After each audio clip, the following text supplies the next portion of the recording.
Hello everyone, thank you so much for tuning in to another episode of Be the People podcast. We thank you so much. We are currently on our 4th episode. If you haven't watched our other episodes, please make sure that you do so. You can access these episodes by going to the OSA YouTube page, and you can find the link in the SGA bio on Instagram, okay? All right, so without further ado, we'll jump right into things. In today's discussion, we're talking about the importance of campus safety.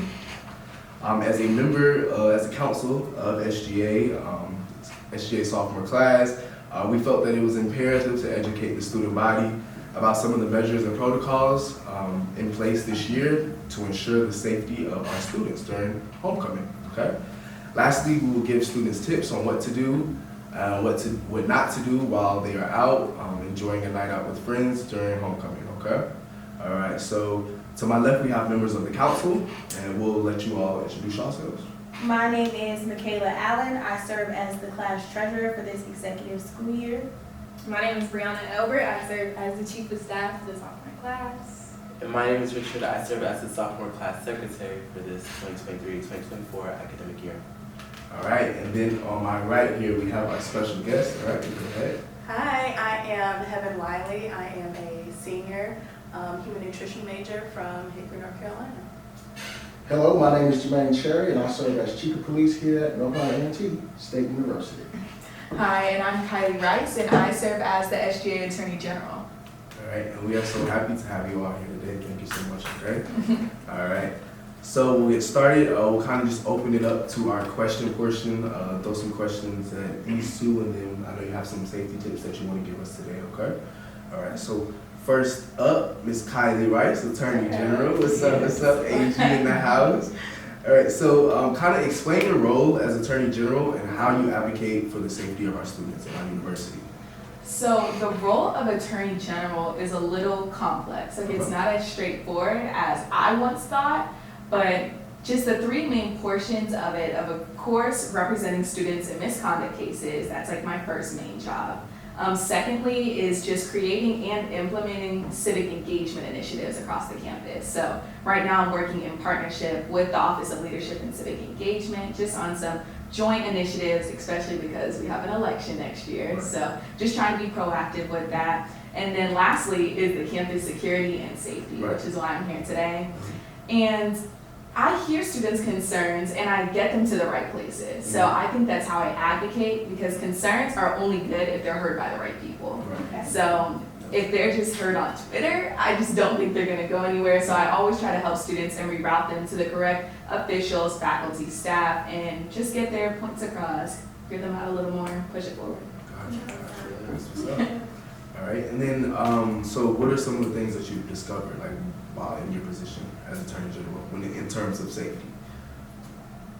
I would say half the battle is just knowing things. Like I think a lot of things happen from misinformation and just not knowing the correct things. So I'd say I've learned a lot more than just I would have as a student without this position, because I'm working closely with Chief Cherry, I'm working with UPD as a whole, I'm just working with a lot of people involved in safety. So just knowing about like the campus closures at night and why that's happening, and that's like not a barrier, that's just like for safety reasons. So I just think it's a lot of misinformation that goes around, and one of the things I learned is that you just can't trust everything that you hear. Right. So it's doing a lot of research on my own, talking to the right people like Chief Cherry, and then understanding that everything is usually done with a great intent. Like it's supposed to keep you safe, it's supposed to be good. And yeah, I just say it's the misinformation portion. Gotcha. And then, are you able to discuss some things that were found, like on your walkthrough with Chief Cherry? Yeah. So every year we have a campus safety walk for GHEL, and it's like an annual thing. Like this has been going on for years. I would say some of the things were just minor little things, and I also asked my Instagram too to tell me some more things that y'all think are problems on campus in regards to safety. So the main concerns that I heard had to do with lighting. So we already do a great job, I think, with lighting our campus and like working with facilities, but some of the buildings are a little old. So our campus has been around for a while, and not everything is always renovated and updated. So just going on the walk, we were noting like some of the lighting fixtures that were out, some little dark spots on campus too. So I think we're going on another safety walk when it's like super dark at night, because we went when it was still light outside. So some lights were on, some were off because they're like triggered by the sun. So we're going on one, I think, when it's like super dark with like some of the faculty and members of A&T, and we also want to have more students come on the walk too, because we need more like viewpoints. Like we can't just have a few viewpoints, we need all of them when it comes to this, and safety, period. So yeah, it was just a lot of things in regards to like lighting and fixtures and just like well-lit areas as a whole, so people aren't targeted. Absolutely. That's good. That's good. All right, and then since you did find these findings, when it comes to light and stuff like that, what are some safety tips that you would give students who plan on attending the festivities that come along with homecoming? I would say even if you are walking in a well-lit area, walk with a group. Like, Right. I just think walking alone at any time here on campus, during homecoming, at night, like all of those things you should always have somebody with you. But we also have a system that I don't think a lot of people know about, but with Safe Zone and some of the blue lights, you're able to get an escort. So like if you are leaving the library late at night, you're able to call UPD and they can give you an escort to your car, to your home, like wherever. If you're on campus, they can escort you and have somebody walk with you. So yeah, that's just something that I don't think a lot of students know about. Yeah. So yeah, like we have resources. So like part of it is just, finding what those resources are and then giving them the right information to the right people. So I would just say walking in groups, just being aware of your surroundings, always keeping your Aggie 1 on you, because right now as we're showing our Aggie 1, it's going to be that, but to another level during homecoming, just so everyone is safe.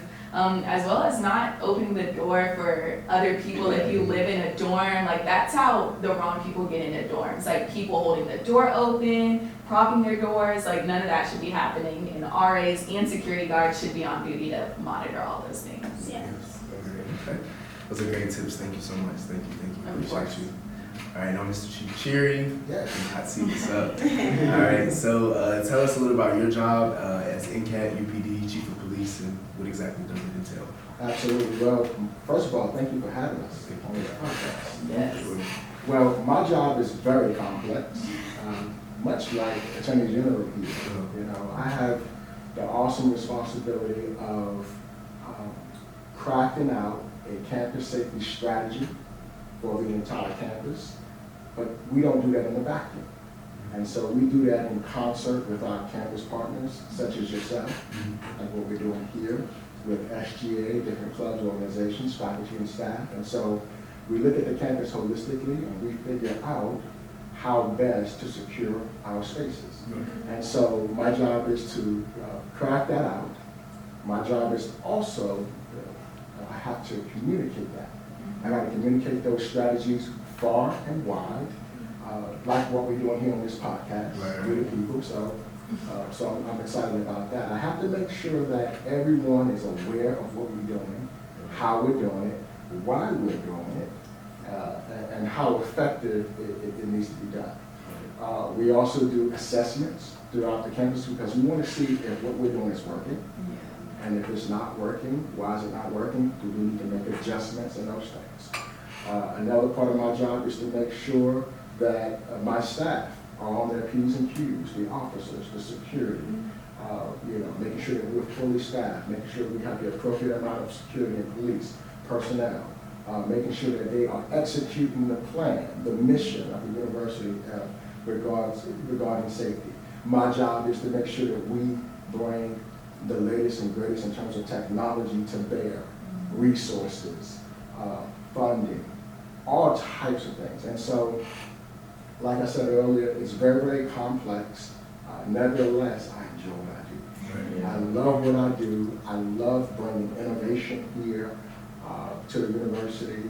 This is an innovative university, been a tech school, and those type of things. But it's fun. And I love and I enjoy working with young people such as yourselves. Absolutely. Throughout my whole professional career, I've had the opportunity to work with young people. I started my professional career as a teacher. So I went from the classroom, teaching English education at the high school level, to law enforcement, and now I just get to do the best of both worlds. And so I love what I do. That's good. That's amazing. So how would you say, because I know this time of year is probably the most stressful for you. It is. It is, so compared to like, Aggie Eagle and stuff like that. So how exactly are y'all implementing protocols and measures during this time to make your job a little bit easier? You know what I'm Yes, absolutely. So I want you all to know, and the campus community to know, that homecoming planning starts in mid to late July. saying? That's when we start hosting meetings internally at the police department.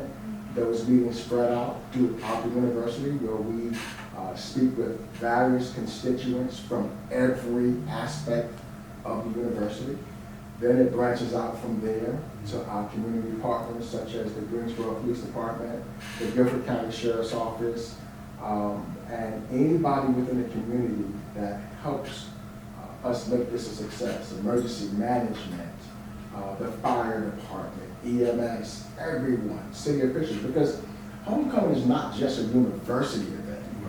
It's a Greensboro event. And so it takes everyone coming together collectively to make sure that we pull our weight and we put all resources on the table to make sure that we are safe. And so it starts very early. Everyone starts bringing resources to bear. We start hosting meetings and trainings. Like this month has been filled with trainings from homecoming safety to active shooter training. As you all know, throughout the country, more specifically at HBCUs during our homecoming festivities, we've been having a lot of shootings. Okay,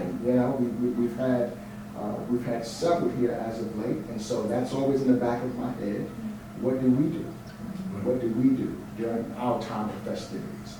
And so that's where we lean on the hard work that we've done and yet still doing. That's where we lean on the community connections that we've made with the student body, with our Greensboro partners, and other universities throughout this university system, because everybody sends people to help. Ours is the largest in the entire system, our homecoming. And so we lean on that and we get the job done. And so I'm excited about it. So I'm excited about it, but I'm cautious. Yes. Great answer. So what would you say has been done differently in comparison to last year's? This year, I want you to know we pull out all the stops when it comes to homecoming. I'll just talk a little bit about all of the persons involved, the resources that we bring to bear. But one thing that I'm very proud of this year is the technology that we have acquired in our fight to keep the campus safe. Okay, some of those technologies include license plate readers. All right, it's called a flock system, license plate readers, LPRs. And so individuals that come into our space by way of vehicle, we have their tags, we have their vehicles, we understand, their make and model, we know who owns the vehicle, who is registered to, all of those type of things. So if they're involved in an incident on campus, we can track that down very, very quickly. Another resource that we are very, very proud of is that of our drone. We are the first university in the UNC system to start a drone program. And so now, we call it Aggie Airship 1. We can put that bird into the sky and do assessments of the campus, because about 60,000 folks converge on this university during homecoming day. And so we can put that up in the sky, and we can kind of have eyes in the sky, taking a look at the crowds, doing assessments, make sure everybody's safe, and those things. And so those are just two pieces of technology that we're proud of. We also have our Aggie Safe app through Safe Zone that we are promoting, and that's literally the blue light phone in the palm of your hand. And so if you download that app, it's free. You just go to your Play Store. If you have a group, if you have a Google, or you go to your App Store and you type in Safe Zone, right? Once you download Safe Zone, look for A&T. Then you click on that, boom, it downloads the app. This app has a lot of great features. Literally, you can get in contact with the police department by phone call. You can get in contact with us by text. You can send us pictures, videos. So if you're out and about, you see something happening, click, send it right straight to dispatch. We know where you are, we know what's happening, we have eyes on it, and you can do all that stuff anonymously. You can do it anonymously. What's neat about that app is it has a well-being feature on it, where if you click the button, right, it'll put you in contact with a counselor. Okay. Greensboro, University Counseling Center, Greensboro Resources. So if we have individuals who are suffering from mental illness during that time, sometimes some people are lonely and they go through things mentally. Absolutely. Just press the Wellbeing app and resources are right there at their fingertips. And so it's a great tool that we're using in our quest to keep things safe. That's good. And that kind of goes along with my last question. I know obviously you would tell students to download the app, but what other safety tips do you have in mind for students who attend festivities? Absolutely. So there's a lot of things they can expect. Oh. So you can expect thousands of people to converge in this area. It's the greatest homecoming on earth for a reason. Everybody wants to be here during homecoming. So you can expect significant amount of road closures, detours, those type of things.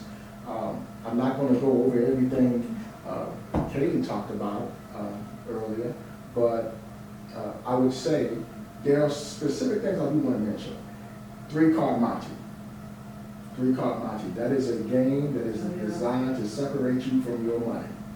All right? So during homecoming, it never fails. It never fails. People lose their money. They play this game, and people are standing by in the crowd, scamming them out of their money. Right. If you see somebody trying to play that game with you, do not play the game. And you may have to elaborate on 3-card Monte, because I didn't know about it till I got here, about what it looks like and people that, are there as pawns and there to kind of drag you in. Exactly. So you have this person who has these cards, all right, and they lay the cards out on the table or wherever, and I guess you have to pick the right card. If you pick the right card, you win money, all right? If you don't pick, you lose your money. Of course, you're betting throughout the process. Right. So what they probably do is let you win 1 and 2. Yeah. Real easy, right? So now you got your confidence up, and you feel like you can bet more and more and more, because I'm winning, this is easy, you can't win me.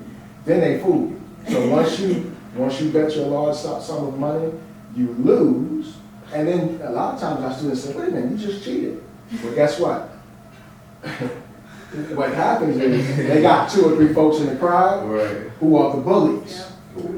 And they come out of the crowd and say, no, you ain't getting no money back.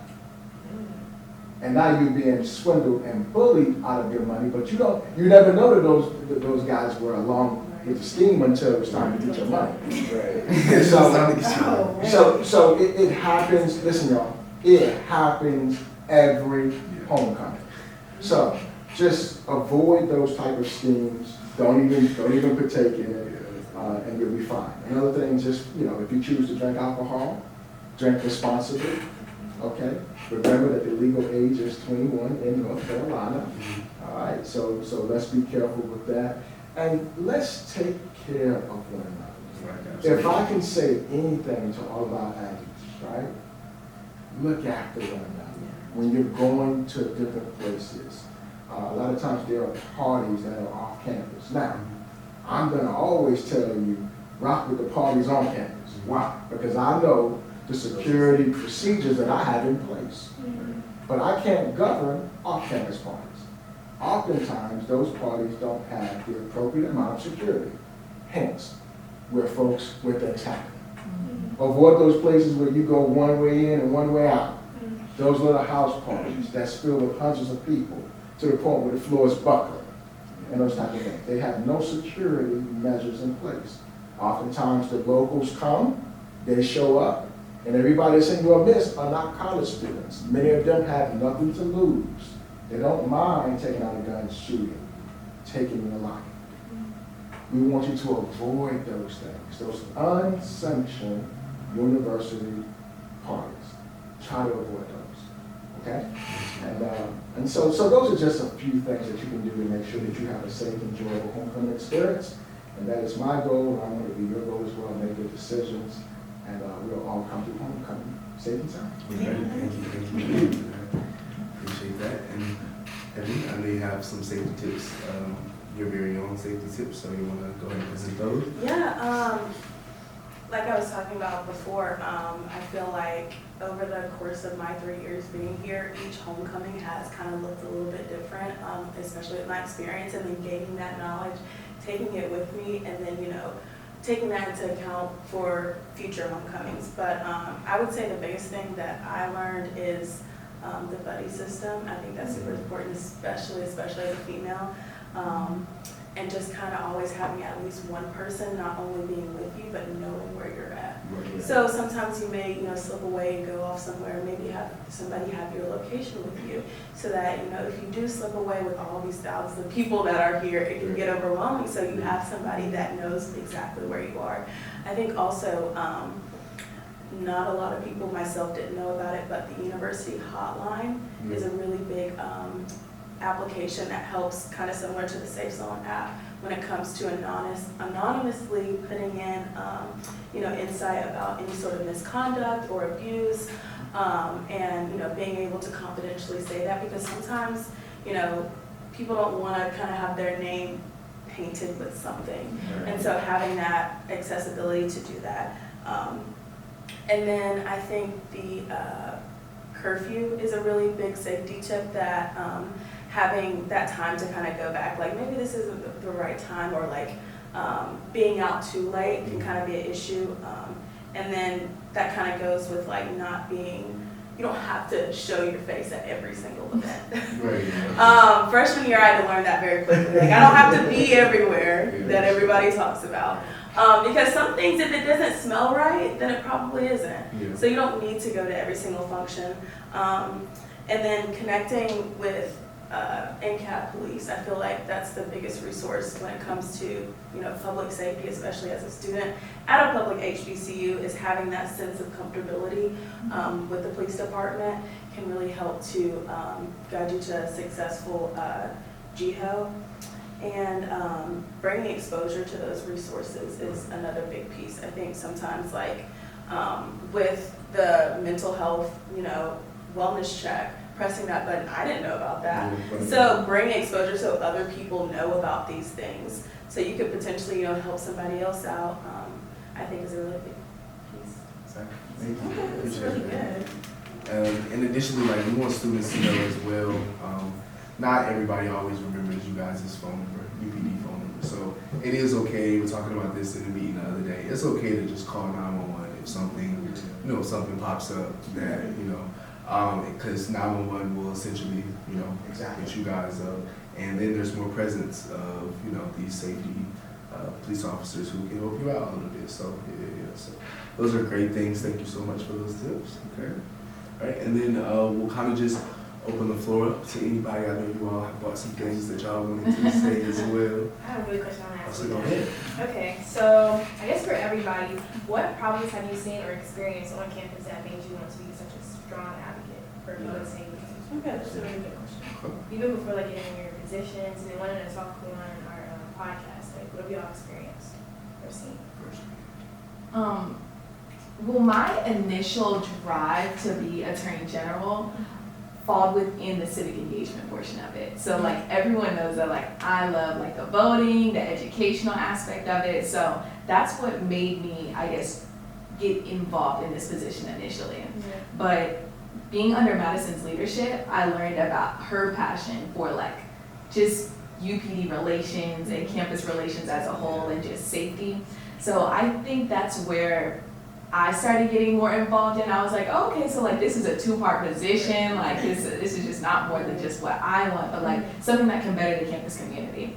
But I'd say that I'd had some experiences in the past, like it always takes like one of those moments to like kind of wake yourself up. Yeah. Like, so I was in one of those moments here at A&T as well as back at home in Atlanta. So that's what kind of made me get involved in this like safety situation. And I just am a student here too. So just like being a student, you're just like passionate about your community and where you live, and like you want to be safe like where you go everywhere. So that's just what got me involved. That's my drive for all of this. So yeah. And I think that's all important. Like we've all been in those situations. Yeah. So for instance, like, who was there at the colleges last year? Yeah, I was there, so you know what I'm saying? So we've all been in those spaces where. And it's scary. Right, and it is It's scary. scary. Like, Just to be, you know, a few steps away from danger, so, Right. yeah, so. I have another question for you, Kylie. So in the beginning when Corey was answering your questions, you talked about a bunch of miscommunication on campus about safety. So my question would be, how do you combat that miscommunication and just make sure you're spreading the word about what's actually going on campus and what do we have available for students to keep them safe? And Chief Cherry, you can also answer that question. so I say how I combat it would be having people send me things that they see. So if it's something on Twitter, I'm reaching out to them. Like I'm reaching out to them in direct message. Like I'm not gonna publicly like humiliate someone. Like I'm not doing all of that. But I usually always redirect them to myself if they have questions. And I'm just very transparent because you need to know what's going on and you need to know the real. So I always try to respond to as many things as I can and then correct people when they are in the wrong too, because half the time they might not even know that they're wrong. So just shedding light on what's truly going on in situations.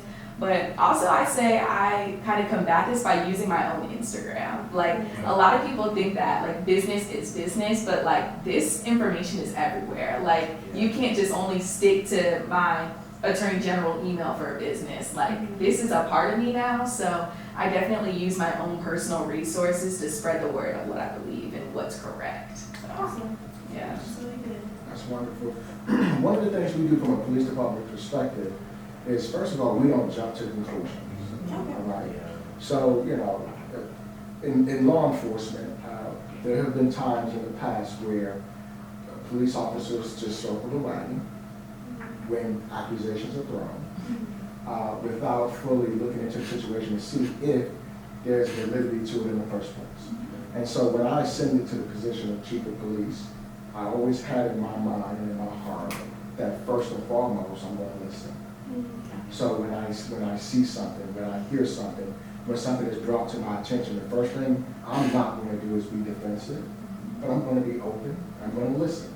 Secondly, I'm going to look for the answers. I'm going to see what took place,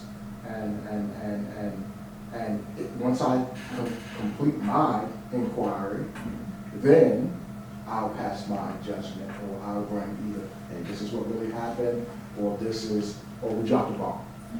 If we drop the ball, I'm falling on the sword quick. Because there's no need for me to, what is in it for me to sit there and defend the indefensible? If we failed to live up to our expectations, first of all, I'm gonna put that on me because the buck stops with me. Secondly, I'm gonna own up to it. I'm gonna say we failed. But here's what we're doing to make corrections. Okay. See, that's how you build transparency. That's how you build trust. I'm not gonna be defensive. I'm gonna be real. All right. Now, if it turns out that that it wasn't exactly true how it happened, then I'm gonna explain what happened. You combated lie with truth. Okay. And you put it out. Well, I looked into it, and here's what we came about. This is what I came up with. Now, this is what we can do. Let's work together to tamp out, misunderstandings. How can we work together to make sure that we're stronger together? And so that's how I do it. I have a heart for the community. I understand that the buck stops with me. I understand that we're not perfect. And so where we fail, we stand up and we take ownership of that. Where we succeed, the only thing I ask is tell us when you're doing something good too. Right. It's two sides to a coin, right? Yeah. Nobody wants to be told you're bad all the time. Let me know when I'm doing good too. And so that's the relationship I want to have with my community.